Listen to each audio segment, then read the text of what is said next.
We would go over the 21st Street Bridge and into a narrow alley where there would be a little red house, engulfed by damp, pungent Jersey shore that held its breath for us, humble and full of hope. My brothers and I would wake to the house humming with my mother's busy embrace. There was no need for movies, books, or news.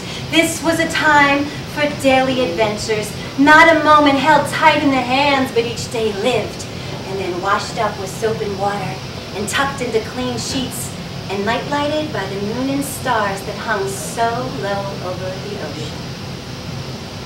And some afternoons were filled with sawdust, the wooden workhorse grazing in the stone yard with my father, and the screaming pitch of a rotary saw finding you in all your hiding places.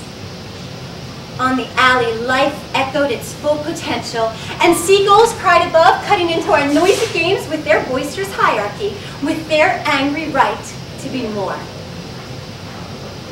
Holly bushes stood overdressed for the summers between our house and the house next door, and these little white flowers shaped like bells that smelled like my great aunts at Christmas grew a wild party without invitation.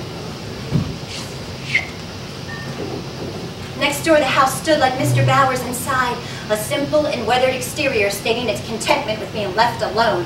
His dog, Whitey, let everyone know from under the screen porch with this piercing bark that they were unwelcome.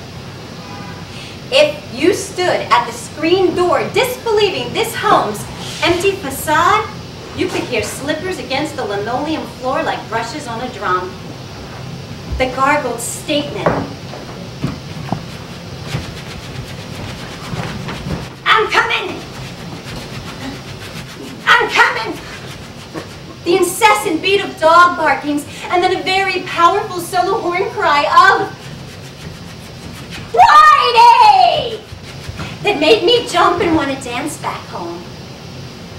Fingers, never apologizing for their years, battled that latch, eventually winning. And Mr. Bowers would busy his mouth, grinding his teeth, trying to disguise his happiness in my visits. He never gave away any secret joy till he was finished testing youth's fickleness with friendships. He reminded me I was company and unexpected, and I was determined to beat him at his game. I showed up almost every single afternoon to listen to his stories.